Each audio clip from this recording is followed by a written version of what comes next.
watching Sunday Sound Off with Frank Bull. Good evening, everyone. Welcome to Sunday Sound Off. You get a chance to be part of the conversation. Everything sports. Tweet us your questions and comments using the hashtag Sunday Sound Off. Let's introduce tonight's panel. Of course, Seren Petro in his usual spot. Sports Radio 810 WHB in the program 10 to 2. How you doing, Seren? I'm doing well, Frank. I just want to say before we start this little effort, Oh, boy. I take full responsibility. It's anything that goes wrong is my fault because near as I can tell when you watch a Chiefs game, at the end of it, as long as you do that, it's all okay. Oh, boy. And Tim Grunhard, of course, former Kansas City Chiefs great and a Sports Radio 810 football analyst and Bishop Miege coach. Congratulations to the Stags. Well, thank you very much. You know, it used to always be the player's fault. Now it's the coach's fault. I could have played forever. Yeah, you would have tried, It was always my fault. Believe me. Cheapest man on earth right there in the middle, right there. And Blair Kirchhoff and the Kansas City Star, of course, they're fine columnists. Blair, you survived Sunday at Arrowhead, I guess, huh? Yeah, I did. And listen, Tim and Seren, we're going to get it fixed. That's all I'm going to tell you. It's going to get fixed. Okay, let's talk about fixing it right now. Here are our hot topics of the evening. With just 6 games left, would you switch quarterbacks? And how does the loss change your playoff outlook? And number 3, do you expect KU to follow up the Texas win with a competitive game against Kansas State? I didn't say win. I said be competitive. But first, to our question of the week.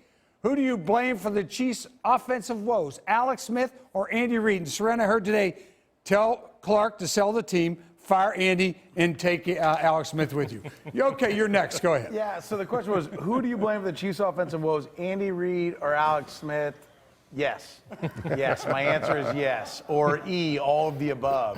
Yeah, I blame both. Look, I think Andy Reid is a brilliant head coach. There's a reason why he's knocking on the door of the top 10 in coaching wins all times. I think he's tremendous. But he doesn't do everything right, and I think he needs to open up the door to some fresh ideas. And I think his quarterback is too risk-aversive. I mean, I think he's so worried about throwing the interception that he just buys into everything that the coaches give him. And I think you need some freelance. You know, I read the book called Gunslinger about Brett Favre, and it talked about how Brett Favre warred with Brad Childress when Brad Childress was the head coach of the Minnesota Vikings. And one of the problems was that Brad Childress had a plan for where the play was supposed to go, and Brett Favre would freelance, and that drove Brad Childress nuts. Well, where did Brad Childress learn to be a head coach? It was with Andy Reid.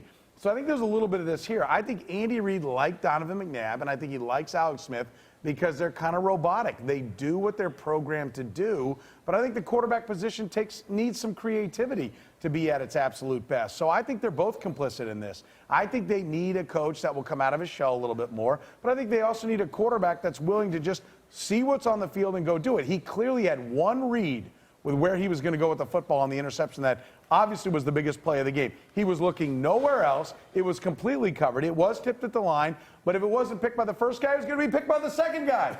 And he still threw the football there. I think that's a problem. So the answer is yes. They are the 2 biggest problems with the offense. Tim. Well, I mean, Seren hit it right on the head. He always thinks he's right, so this time he is right. For once. But, no, you know, all those things are true, but situational football right now is killing the Kansas City Chiefs. When they get in the red zone, Marty Schottenheimer used to talk about, hey, you can't have penalties. They don't have many penalties in the red zone. You can't turn the ball over, and you can't have negative plays. The very first series they get, it's first down and 4 on the 4-yard line. Bang it in, run it with Spencer Ware, score a touchdown, go to the sidelines, and let's not try to be creative. Let's not try to run a reverse with our tight end. Oh, God. And then now you're 2nd and 10, so what do? You throw it to the tight end again. He drops it. So right now the Kelsey show is on, and it's not a very good show. And then the third play, they throw it short to the 4-yard line to Conley. They don't even take a chance in the end zone. Then the next time they go down there, you're exactly right. It would have been picked by 1 or 2 guys. Here's a dirty little secret. Every time they ran it in practice, they drew the card. And guess what? When they drew the card up, number 23, the safety was rushing in for the play action.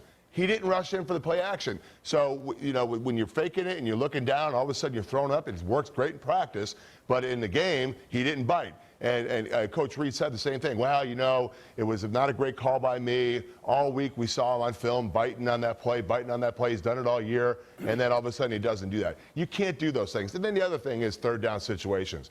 You know, the Chiefs are 3rd down and 1 towards the middle of the game. I think it was maybe the beginning of the 3rd quarter.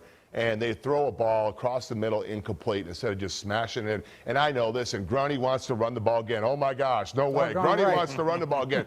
But there's certain situations when you have a running back like Spencer Ware that is so hard to take down with one guy or arm tackles, then you just give him the ball. And then the other thing, the last thing in play calling, he is a gap running guy. I didn't see any powers. I didn't see any counters today. It was a lot of lead, a little ISO, and some zone plays, which I don't think he runs very well. So I think they're trying to outthink themselves on the offensive side. And when you do that, good things don't happen.